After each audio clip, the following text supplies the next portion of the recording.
Hi, I'm Katie. I'm a midwife and lactation consultant, and in this breastfeeding series, I'll be answering the most frequently asked questions around breastfeeding in the first hours, days, and weeks.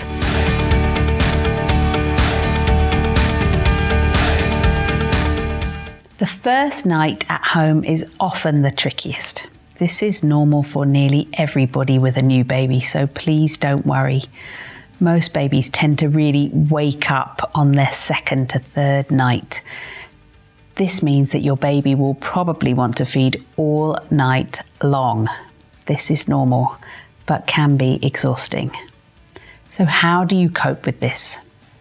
One way to think about it is that for the next few nights, you're about to work a night shift, or 2 or 3, or maybe more. If you were about to go and work a real night shift, you'd want to get some sleep in the daytime beforehand. This applies here as well. There is no easy trick to stop babies from wanting to feed frequently overnight.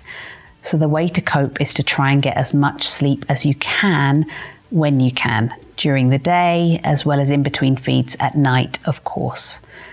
This is one of the most important things for all new mums to make a priority. Yes, you will probably hear this said all the time.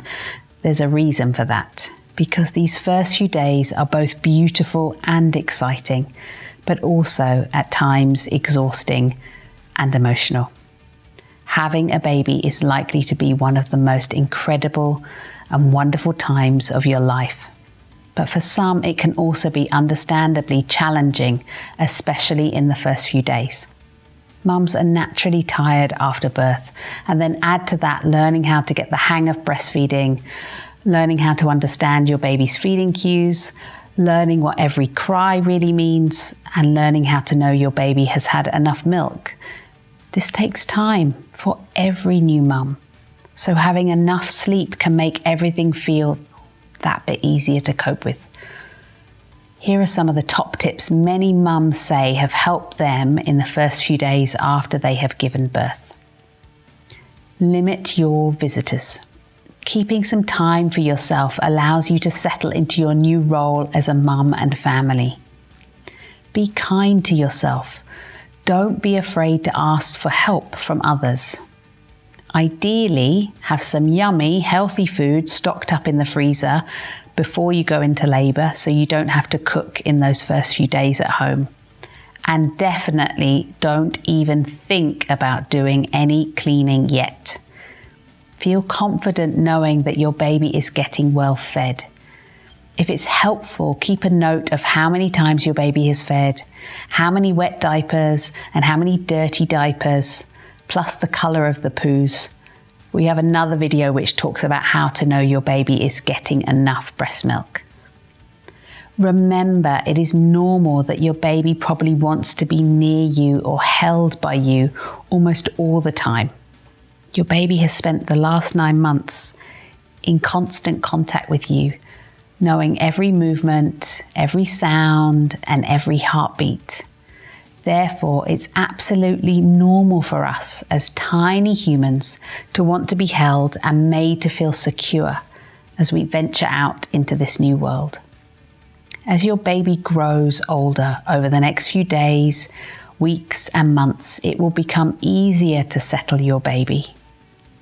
Holding your baby in skin-to-skin contact is one of the most helpful things you can do.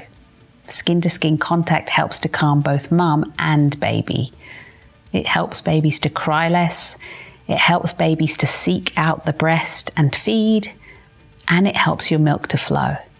Plus, it feels absolutely lovely. Just because you're at home now instead of in the hospital doesn't mean that skin-to-skin contact is not still important. It most certainly is. And remember, it's okay to have a good old cry and a great big hug from those you love around you. This is hormonally an emotional time full of highs and some lows. As your hormones change over the next few days, you might feel quite sad at times and then really quite elated and joyful at others. Remember to talk to those people around you, as this really helps. And if you feel that you are not coping in any way, it is important to reach out to your healthcare professional. Never feel worried about being honest about your feelings. Remember, your healthcare professional has probably seen and heard this from thousands of new mums and completely understands. And talk to your partner about how they can help too.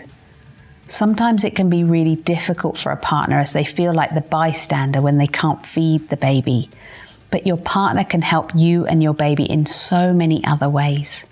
Settling your baby, holding baby in skin-to-skin contact, bathing the baby, and yes, the other not so great jobs like changing diapers.